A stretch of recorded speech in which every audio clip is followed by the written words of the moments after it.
नमस्कार दोस्तों, तो हाजिर हूँ मैं आप लोगों के लिए। कम्युनिटी सेक्शन का मैंने जो जीएस का क्वेश्चन कुछ कराया था, उसमें मैंने देखा कि मैंने कुछ यूनिक सवाल ऐसे डाले जो कि बहुत कम एग्ज़ामों में देखने को मिलते हैं, बट बीपीएससी ने इस तरह के सवालों को पूछा है पहले भी और वो आगे भी पूछती रहेगी, क्योंकि वो इस तरह के सवाल को रिपीट करती है।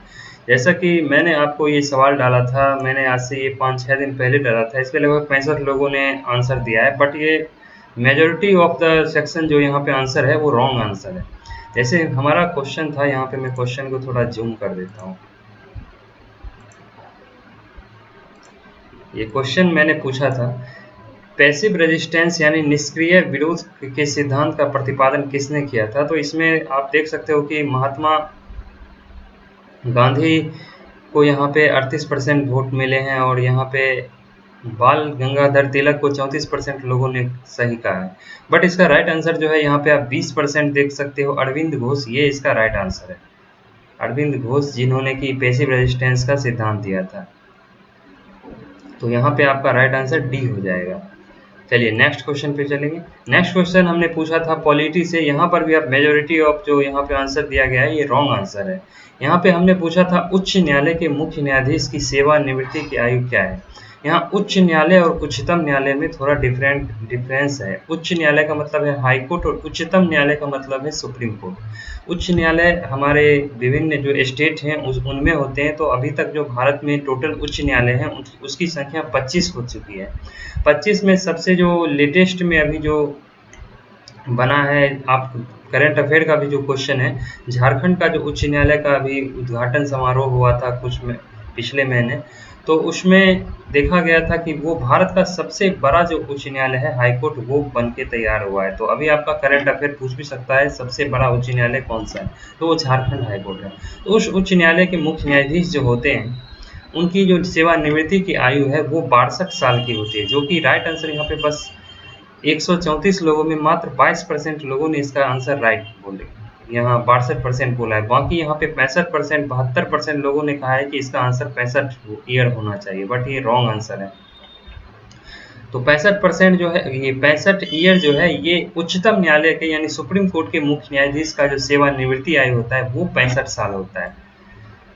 और हाईकोर्ट के जो मुख्य न्यायाधीश होते हैं उनका सेवानिवृत्ति आयु 62 साल होता है। आप इसको ऐसे भी ध्यान रख सकते हो जैसा कि आपने देखा होगा कि उच्चतम न्यायालय के भी मुख्य न्यायाधीश जब अपना वो 62 साल कंप्लीट करते हैं तो वो सुप्रीम कोर्ट में प्रैक्टिस करते हैं और उनको लास्ट में 1-2 साल के लिए मुख्य न्यायाधीश की भी पद मिलती है सुप्रीम कोर्ट के। तो इस तरह से उनके पास जो ये 3 साल का टर्म होता है, उनमें पॉसिबिलिटी रहती है कि वो उच्चतम न्यायालय के भी मुख्य न्यायाधीश बन सकते हैं। तो इसलिए ये 3 साल का गैप रखा जाता है और बाकी ये सुप्रीम कोर्ट के जो मुख्य न्यायाधीश होते हैं वो तो 65 साल होते हैं। तो यहाँ पे 72% लोग जो हैं वो उन्होंने रॉन्ग आंसर के साथ गए हैं। चलिए नेक्स्ट पे चलते हैं। यहाँ पे आप देख सकते हो, ये मैंने एक हिस्ट्री का सवाल पूछा था जो कि बीपीएससी ने इस क्वेश्चन को बार बार पूछा है। और बीपीएससी जब भी इस तरह का सवाल डालती है तो आपको ऑप्शन ए में ही महात्मा गांधी डालती है, और ठीक मैंने भी वैसा ही किया। मैंने एक में महात्मा गांधी डाला तो लोगों ने क्वेश्चन पढ़ा और सीधा यहाँ पे महात्मा गांधी के साथ 77% लोग गए हैं, जबकि ये रॉन्ग आंसर है। 136 लोगों ने वोट किया है जिसमें महात्मा गांधी के साथ 77% लोग गए हैं।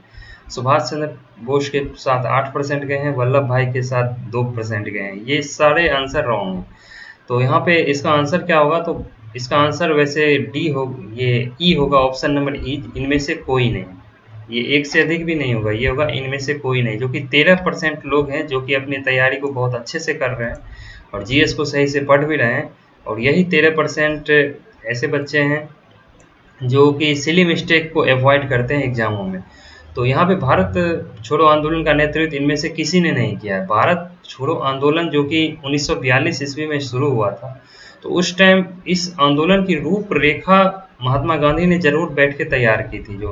जो आंदोलन किस तरह से होगा, उसका नारा करो या मरो होगा। बट इसका नेतृत्व की बात करें तो नेतृत्व किसी ने नहीं किया था, ये बस जन आंदोलन था और ये पूरे भारत में एक तरह का ये जन आंदोलन था। और बड़े बड़े नेता जितने भी थे सबको अंग्रेजों ने जेल में डाला था भारत छोड़ो आंदोलन के दरम्यान, जिसमें महात्मा गांधी को भी जेल में डाला गया था, राजेंद्र प्रसाद को भी डाला गया था, जयप्रकाश नारायण को भी डाला गया था। तो अलग अलग जितने भी क्रांतिकारी नेता थे, सबको जेल में डाला गया था। तो ये नेतृत्वहीन एक तरह का आंदोलन था जिसमें कि भारत के लोगों ने इसमें पार्टिसिपेट किया। 8 अगस्त 1942 ईस्वी को ये आंदोलन स्टार्ट हुआ था। इसे अगस्त क्रांति भी कहा जाता है क्योंकि अगस्त महीने में शुरू हुआ था। आप वैसे एक कॉमन चीज़ याद इस चीज़ को ऐसे भी रख सकते हो, भारत में जितने बड़े बड़े हिस्टोरिकल मूवमेंट हुए हैं, आप गौर करोगे वो सारे के सारे अगस्त में ही होते हैं। अगस्त में ही भारत छोड़ो आंदोलन हुआ था, अगस्त में ही भारत को आज़ादी मिली थी। अगस्त में आप देखोगे तो भारत की हिस्ट्री में बहुत कुछ हुआ है। तो इसका नेतृत्व इनमें से किसी ने नहीं किया था। ये इसका राइट आंसर ई हो जाएगा।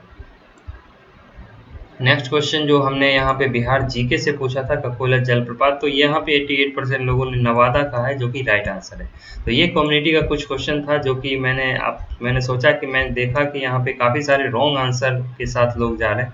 मुझे लगा है कि इस पर वीडियो बनाना चाहिए। तो आप इस चैनल पे नहीं जुड़े हैं तो इस चैनल के साथ ज़रूर जुड़े, क्योंकि मैं आपको बाकी चैनलों की तरह आसान सवाल नहीं दूंगा जो कि आप देखते ही बहुत आसानी से मार दो।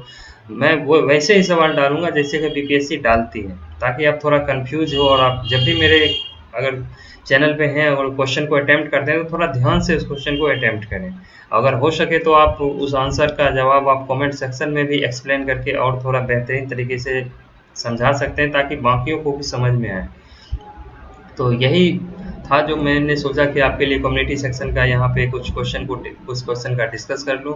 बाकी मैंने कंप्यूटर से रिलेटेड आप लोगों को यहाँ पे प्लेलिस्ट में अगर आप जाओगे तो आपको सारा यहाँ पे प्लेलिस्ट कंप्यूटर साइंस का यहाँ पे आप देख सकते हो मिल जाएगा, जो कि यहाँ पे आपको ये कंप्यूटर साइंस का जो प्लेलिस्ट है इसमें अगर आप जाओगे तो आपको ये यहाँ पे सारा मैंने DBMS का अभी मैंने हाल में ही DBMS एंड SQL को ख़त्म किया है। ओप्स एंड C++ का मैंने MCQ यहाँ पे करा रखा है, लॉजिक गेट्स का करा रखा है, ऑपरेटिंग सिस्टम को मैंने ख़त्म कर रखा है, यहाँ पर कंप्यूटर सिस्टम आर्किटेक्चर जिससे कि अच्छे खासे सवाल आते हैं।